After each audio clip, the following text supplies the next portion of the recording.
If you watched any of my first videos, you'll probably remember that I did some episodes reacting to a video called Top 10 Reasons God Doesn't Exist by Crunch. I got through episode 3 before the original video was deleted, meaning that I had to come up with video ideas by myself. Except now I don't, because one of my friends, Tailspoon, gave me the idea for this video. Top 10 Reasons God Does Exist. This video is on 1 through 4, and in another video I'll do the rest. But first, a little bit of a disclaimer. I'm not a professional apologist or a scientist. I'll be very surprised if I don't mess anything up, or forget a topic, or just completely miss mentioning something because I've never heard about it.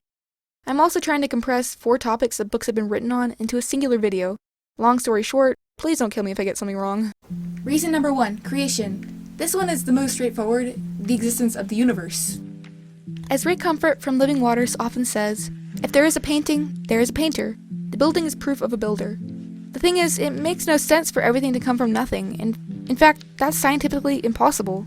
Many atheists believe that the Big Bang caused everything to exist, and the Big Bang came from an unimaginably hot and dense point, aka a singularity. My source is thesciencebehindit.org. Many claim that singularity came from a universe before ours, and so on. This very cleverly allows them to go as far back as they want, without ever conceding at what caused everything to come into existence. Since reality is dictated by time, it isn't hard to realize it all has to come back to a certain point of creation. So what caused the universe?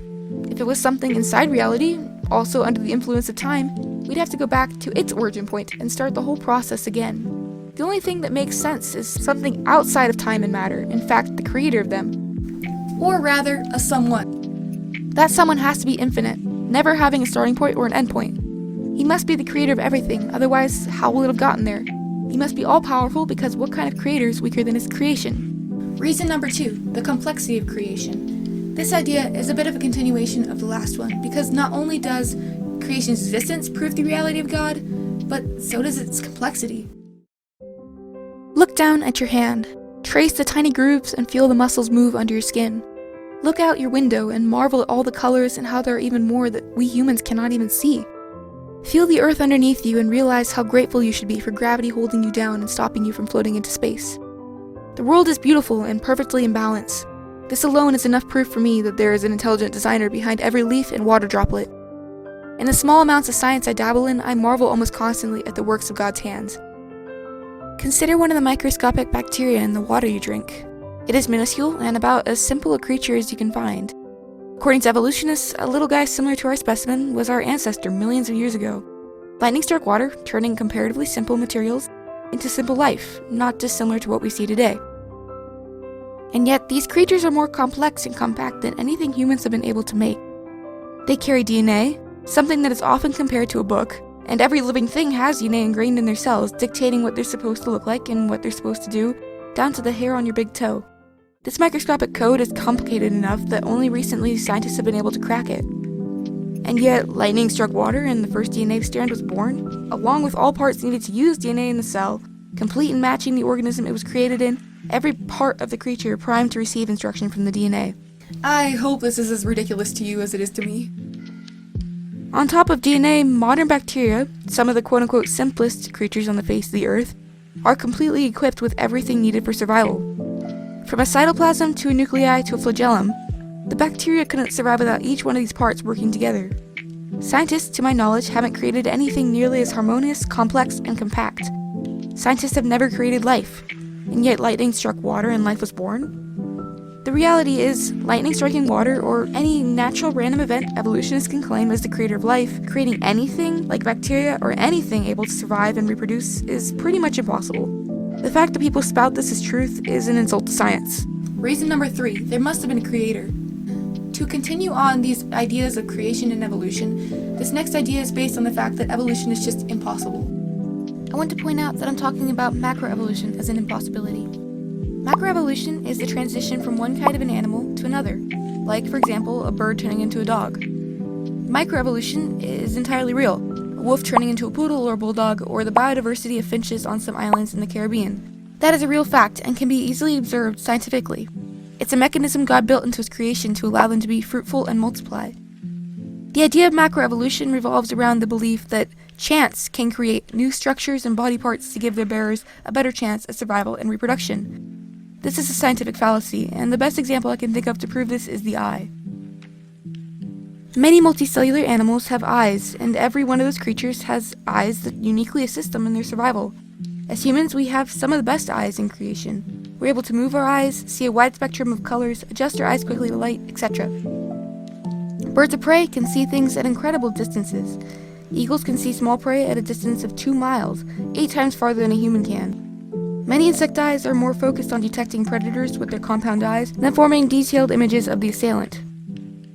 But here's the point. The evolution of the eye is impossible. Imagine a creature who had somehow evolved to a point of self-sufficiency.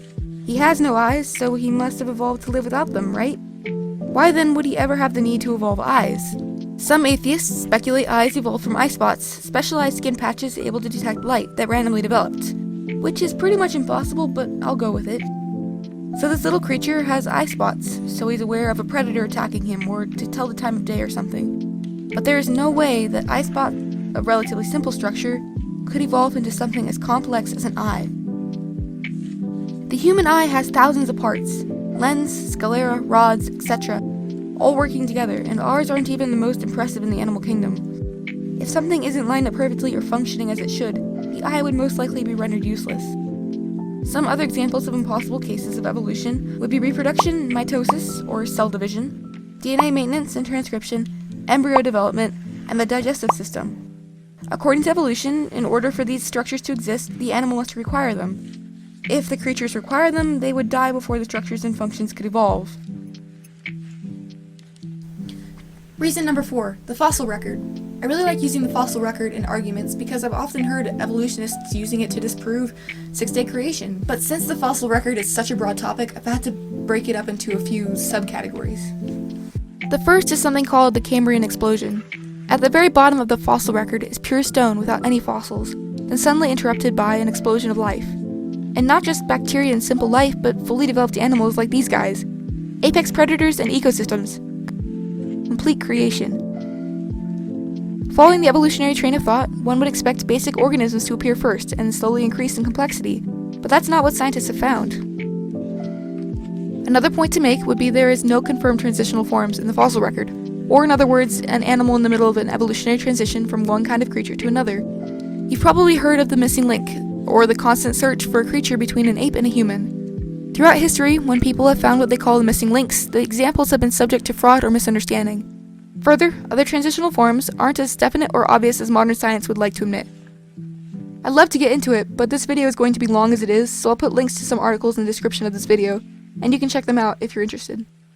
My last point on the fossil record is that fossils aren't formed consistently in nature, or at all.